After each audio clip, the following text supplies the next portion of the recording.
Thank you all for being here today. I'm here with Commissioner of Health, Dr. Lance Frye, Secretary of Education, Ryan Walters, and Representative Rhonda Baker, a former teacher and chair of the House Common Education Committee. Thank you all for being here today. Throughout this pandemic, we focused on three things: to protect the health and lives of Oklahomans, to keep our businesses open safely, and to keep our kids in school safely. I've heard from so many parents, students, and teachers about how hard this year has been. Students are struggling academically and also emotionally from being away from their classmates. As a father of 6 kids, I'm a school parent too. Many kids have had the option to be in-person school in the state of Oklahoma. And I believe that all children deserve that same opportunity. We've heard from teachers, parents, and students across the state who want to be safely in person in school. This needs to happen as soon as possible. It's a non-negotiable to me. Here's what the director of the CDC has said about schools.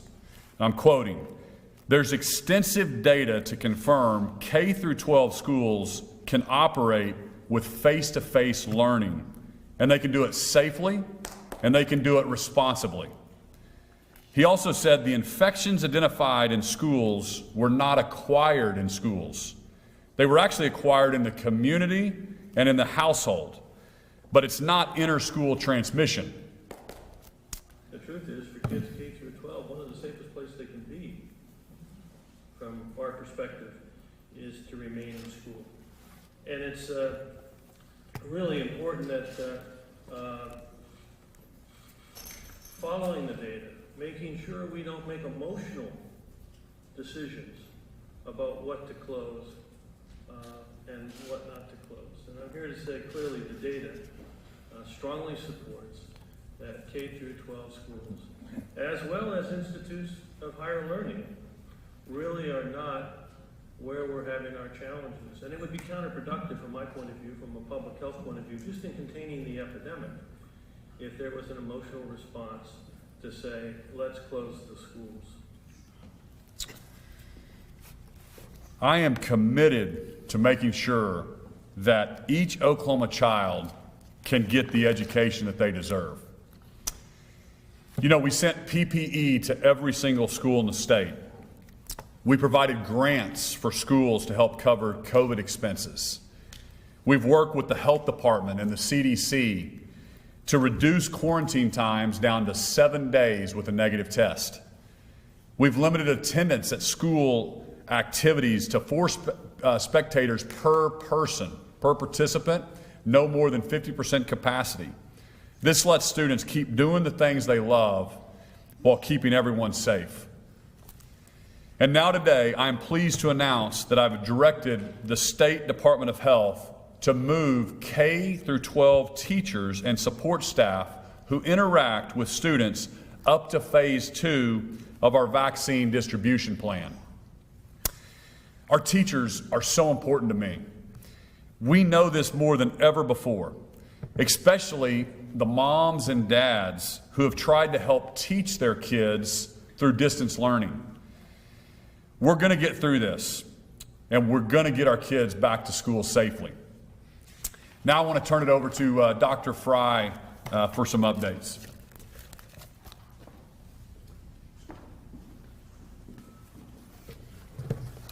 Thank you, Governor Stitt. Throughout Oklahoma's pandemic response, the health and safety of our teachers and students has been one of our top priorities. The Oklahoma State Department of Health has been working diligently to establish guidelines and provide resources to keep students in school and our teachers and staff safe.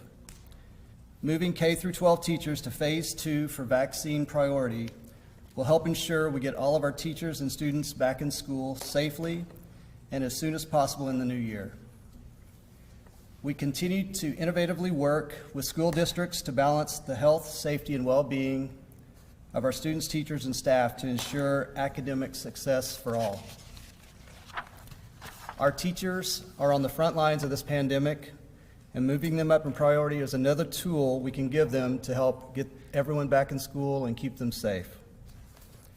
While our timeline remains dependent on our vaccine shipments, we're hopeful we can move quickly through phase 1 and into phase 2 early in the new year. I can't reiterate enough, while we're excited about what the vaccine means for our future, it remains critical that everyone continues to wear a mask, watch their distance, and wash their hands, and be patient as they wait for the vaccine. These continued mitigation strategies are actions our communities can take to help our schools open and reduce the burden on our healthcare system. I'll now turn it over to Secretary of Education Ryan Walters.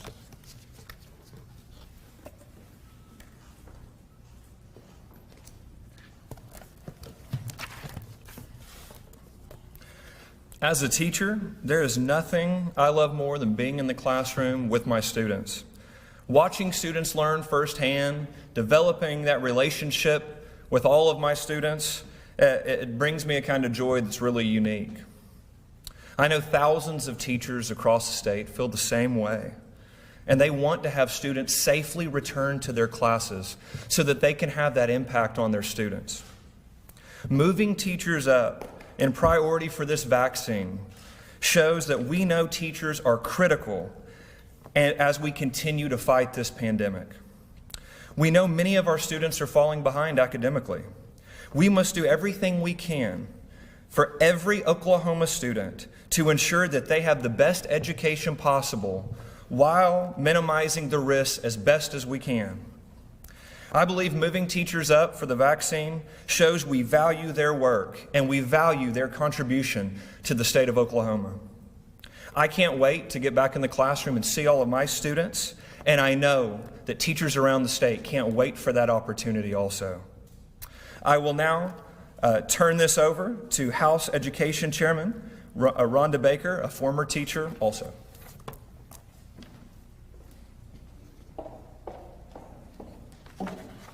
Thank you, Mr. Secretary.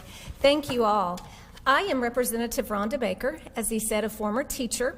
I am also chairman of the House Common Ed Committee. I am here on behalf of the House and my colleague, Senator Adam Pugh, who has just been named chairman of the Common Ed Committee in the Senate, to be here with Governor Stitt, to acknowledge Secretary Walters, Dr. Frye, and others who have worked so hard on this policy. As a former teacher, I know how desperately teachers and students want to be back in school and be there safely. I am very proud of Governor Stitt for his leadership in the fact that he's fighting for our kids and for our teachers to be back in school for some normalcy. I was with the governor and Secretary Walters earlier this year when we had a group of teachers that came and spoke to us, and parents were included in that also, discussing the struggles that they've had with education and distance learning. We've heard stories about students who aren't just falling behind academically, but they're having emotional issues from not being in school. They're going hungry without the consistency of school meals. And there's countless child abuse and neglect cases that are being missed because those children are not in the classroom so that their teachers can report those issues. We know without consistent school, it is hard for students to learn and for parents to work. It's so important that we do everything we can to get students and teachers back in school and do it safely.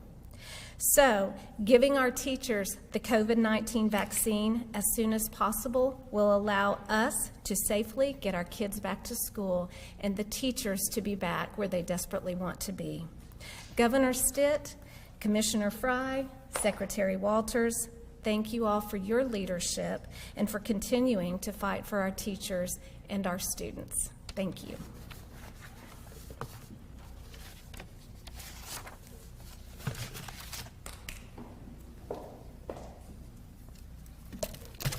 Thank you so much, Representative Baker. I'm so grateful to have strong partners like you and Senator Pugh from the Senate. Teachers, thank you again for everything you're doing.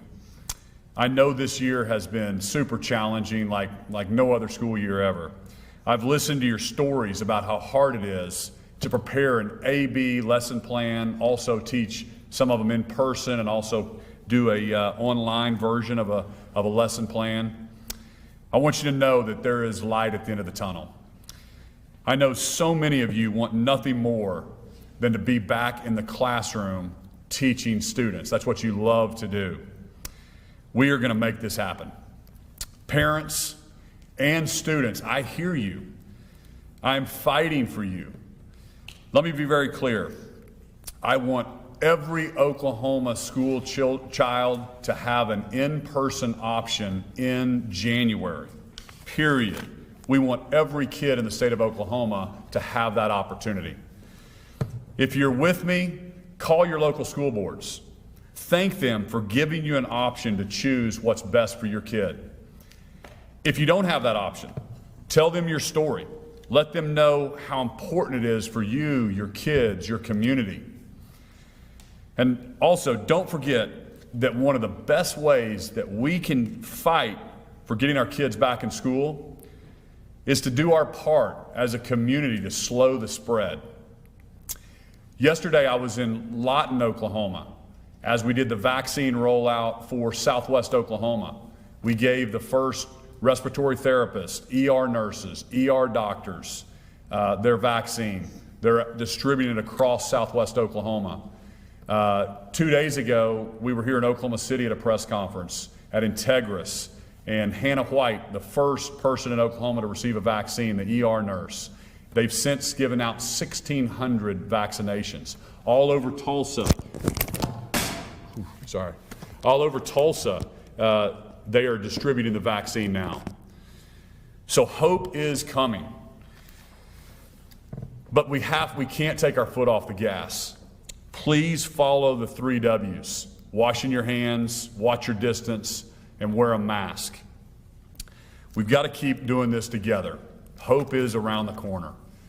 So thank you. We'll open it up to a few questions for our panelists. Kevin Stitt, are you going to have to take anybody out of phase 2 after you add all these additional teachers into phase 2? Let me let Dr. Frye answer that. No, we're not going to be taking anyone out of phase 2. We're just moving them up, and they'll run concurrently with others in phase 2. I noticed you didn't do other essential employees like grocery store workers and other people are thinking the economy money as case workers up. Are they not as important to the economy as teachers are? And how are you prioritizing the winners and losers in the vaccine priority scale? Well, we feel very, after the CDC's recent information that they put out with all the data supporting it, we feel very comfortable with having everyone back in school, and we just want to be sure that we're doing everything we can to protect them at that time. What's the grocery store workers who are waiting, who've been They're- like on the line every day? We still have essential personnel that are in their phases, where they are, but it impacts the education of our children, and if it can be done safely, we certainly want to accomplish that. What's the most realistic timeline that teachers will start getting that vaccine? Great question. That depends on the frequency of our shipments and also the uptake that's done from the phases. As we've talked about before, we're not going to wait. We're not going to wait till every single frontline healthcare worker gets a dose. If they are not wanting to take it at that time, and we're going to move on to the next person. So we're hoping the first part of the year, hopefully in January. Do you anticipate a plan, especially with such limited supply, going district by district, or have elementary show up on one day and middle school maybe 2 weeks later in a certain district? How do you administer such few doses among all districts this soon? We know that that within each school, there are prioritizations within those priority groups, right? So there are teachers that are older with comorbidities, and there are teachers that their jobs might put them at higher risk than another teacher. So we're going to let each school district prioritize those teachers as they feel needed in order to get the ones with the highest risk and highest priority first. Is there a reason pre-K is not included, or is that just... The information that we got from the CDC was K through 12, and so that's where we're starting. Early in the presentation, I think it was mentioned that kids are the ones, kids that do get the virus aren't getting it exactly from schools, but they're getting it from community or at home.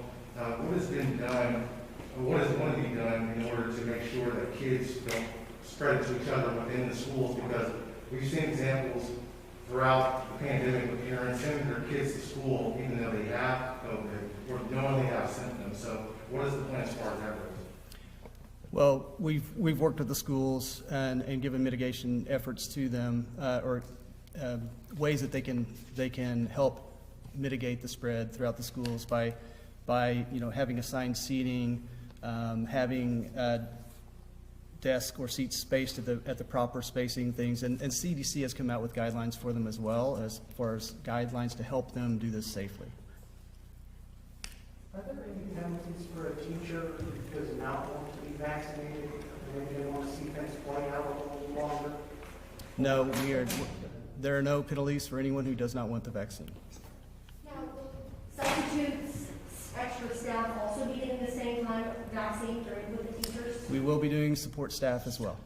Commissioner Frye, I've heard anecdotally that testing across the state is down, and I'm wondering if that is due to the fact that we're almost at the deadline of the CARES funding. And so I'm wondering if is testing down, and is that due to less CARES funding? We've actually still seen quite a large numbers in testing. Keith, do you have any specific information? 26,000 a day. About 26,000 a day on testing still, so it's still up there. Can you tell us what positions are included in support staff? What positions are included in support staff? We're just saying all support staff, so we want the schools to be a safe place. I don't have a list, but cafeteria workers, bus drivers, et cetera, those would all be included. Just to clarify, schools could still do online, but they have to offer an in-person option. Is that what we're talking about here? I'm going to let Governor Stitt answer that. I know he's giving wants every person to have the option to be in school, and we're trying to encourage that as much as possible by making it as safe as possible. That's awesome. Schools will have to local control decide whether to be involved or not. Yeah, I'll respond to that. So the governor's position is that students are offered an in-person option, that we want every student in the state to have the option to attend an in-person setting in their school. That's hope that helps. I still don't understand. Are schools going to be required to have an in-person option, or is this the governor's position you would like this to happen? Our position is we want this to happen. We want every school to offer this to students. Political, even legal pressure, like some parents across the state have? Right now, our position is we want to see all schools make the decision, again, local school boards to make that decision to offer that to their students. Yeah, and the way our system's set up, a local school district still gets to vote and choose what their options are. And so that's what breaks my heart the most is Hennessy and Adair and Guthrie and all the schools around the state, for the most part, I think up to 93, 94% have been in person. But some of the schools have not been in person since last March. It's almost a full year. And so that's the vision I'm casting. And but ultimately, it's a local school board decision. So I'm saying let's give every kid an in-person option. And of course, if there's extenuating circumstances or there are reasons that a student needs to choose to do virtual learning, we want to give them that option as well. But my heart breaks for these kids that have not been in school since last March. So this is an hard and fast rule. It is a goal, and then also no penalty for a school district that does not feel like they're able to offer it. Yeah, the way our system's set up is the governor cannot dictate that Tulsa Public Schools open. That is a local school board decision. I encourage our state school board, whatever they can do to put pressure on Tulsa to open up. Oklahoma City, I think both of them have plans to do that. And that's our goal, is we want to get our kids back in school. Can you say what you mean by pressure? You want the state Well, the pressure is I'm standing right up here right now telling Oklahomans that I stand with you. We need to get our kids back in school. What do you think that will look like? Well, the state board potentially could pass some kind of rule that I think could supersede some of the different school districts and some of their decisions. That's things that the legal department can look at. But we have got to get our kids back in school. It's been since March. COVID's still going to be here in January. It's still going to be here in February. We can do it safely.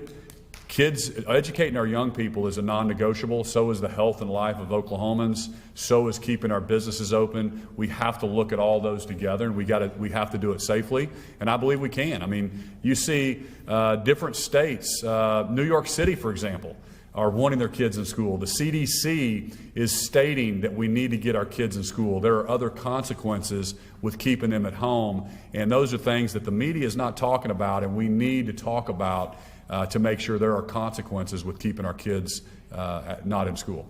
Our city has suggested that basically mask ordinances be left at the local level, local control. How do you reconcile that position with your position on schools locally? So we're wanting to give the schools the freedom to, obviously there's, I think probably 90% of the schools have some kind of mask mandate locally, and that's great. If that gets our kids in school, we want them to do that. But ultimately, it is a local school board decision, so the parents have got to get involved to make sure if they want their kids in school, they're going to have to help. They're going to have to join in with the pressure with whoever's voting to keep them out of school.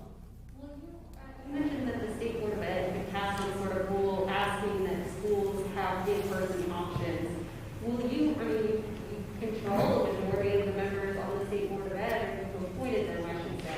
Will you ask those people to pass such a rule? Absolutely. I'll do everything. I'm up here publicly saying my goal is to get every kid in school in person in January, however we need to do it. I plead with the board members at Tulsa and Oklahoma City and any other school district in the state that's not giving their kids in-person options. I believe that's what the parents want. I believe that's what the data shows. And we cannot lose another semester educating our young people. So now, at what point during your conversations with parents, teachers, students, did you feel as though, okay, we got to do this, we got to move teachers up in the distribution plan? Well, we certainly, from the very beginning, last August, if you remember, we met with the school decision makers, State Board of Education, and they said we need PPE for our schools. So we spent $10 million. We got PPE out to every school district in the state. We've given more grants for funding for COVID-related expenses and cleaning and fogging and all the things they're doing. And there are schools all over this country and all over the state of Oklahoma that are doing it safely. Broken Arrow Public Schools, for example, they've got 15,500 students in Broken Arrow Public Schools. They've had about 3,500 in quarantine through contact tracing, and 26 have turned up positive. That's 0.7%. And so it just, the data shows, just like the CDC said in the video that we showed, that these kids are safe in school, that this is not being transmitted into schools. Are you working on a plan for the universities and colleges? I remember before Thanksgiving, you were asking college students to get tested so they can bring the virus home. Is there a plan for that group of education institutions? Yeah, I mean, we obviously are limited on the number of vaccines that we have coming into the state of Oklahoma. I think it's a really positive thing that we're going to have close to 166,000, I think is our last count of vaccines coming in by December 30th.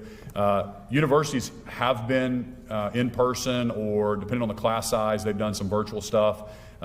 They let out at Thanksgiving time, did the finals virtually, and so it's my intent that that the colleges are handling it pretty well, and they will have in person in January as well.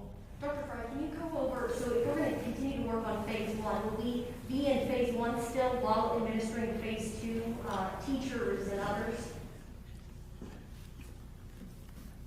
So yes, so obviously we're prioritizing different groups in different phases as was recommended from many different organizations. But in reality, a lot of these are going to be running concurrently. So you're gonna be pushing, while you're doing some of our healthcare workers next week, we'll probably be starting on our long-term care facilities as well. And what is your goal to have, when is your goal to have these teachers vaccinated? As soon as possible. It's very difficult to predict. We'd like to do it as soon as possible. We hope that we can get started in first of the year. Dr. Frye,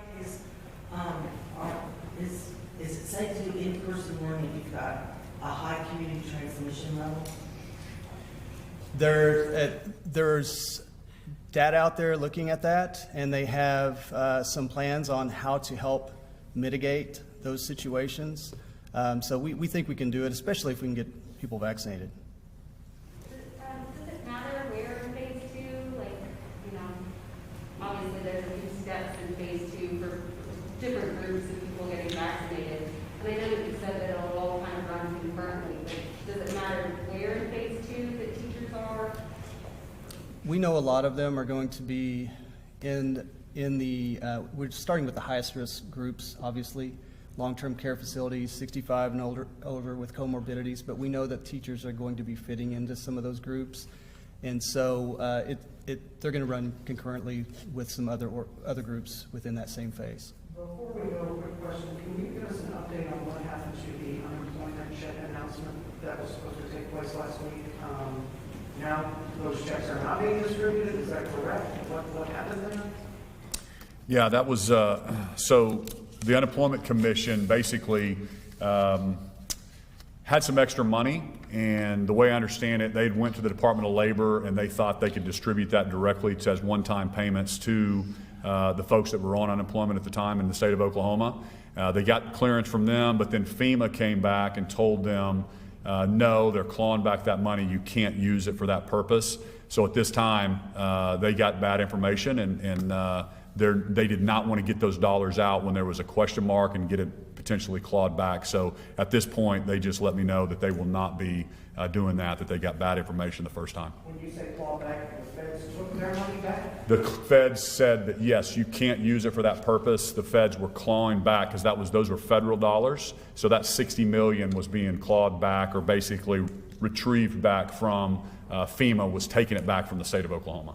So if you find another purpose that's authorized for that $60 million, could the state still get that money back for other purposes? I'd need to check with them. It was designed for unemployment benefits, and for whatever reason that had ended, and they felt like through talking to the Department of Labor that they could actually distribute it this way, and then FEMA came back and said no, and it was a little bit of fight between FEMA and the Department of Labor, and ultimately FEMA was taking that money back. But no checks? No. Don't be waiting in the mailbox looking? That is correct. That is correct. What phase are school children going to be vaccinated in? I thought it was like phase 3 or 4, but then I thought it was... Let's bring up Deputy Commissioner of Health Keith Reed to answer that different phase.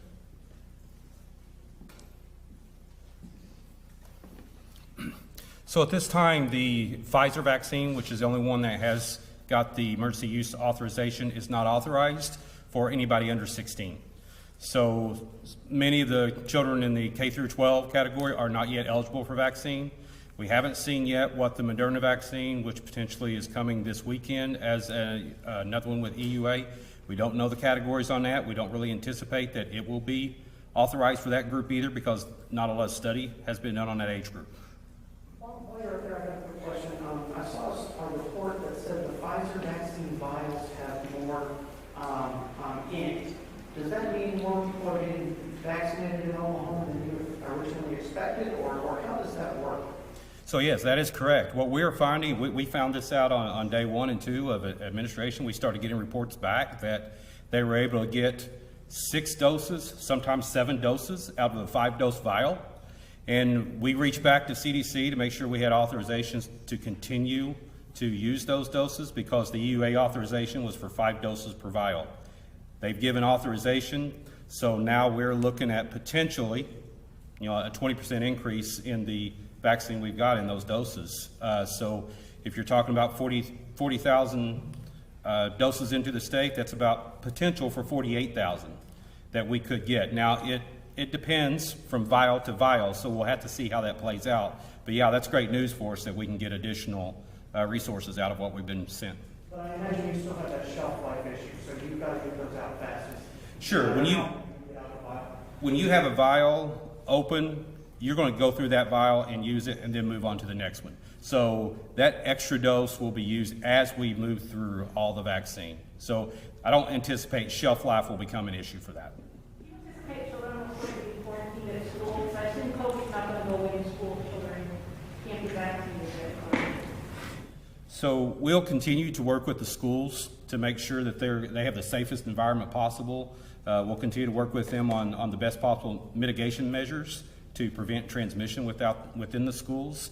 So some of that, I'm sure, will involve some level of quarantine, and we'll also work with the new guidance that allows for a 7-day test out on quarantine, which gives the schools a little better options than the 14-day quarantine. Deputy Commissioner, can you explain to us when it's safe, like after you get the first shot, not automatically safe, and then how long are you after the second shot? So we know that there is some level of protection you'll get with the first dose, but with these vaccines that have been approved for 2-dose regimens, we want everybody to remain cautious until after they get that second dose, and typically we're looking at like a 10-day wait after the doses to get the full effect. Thanks, everybody.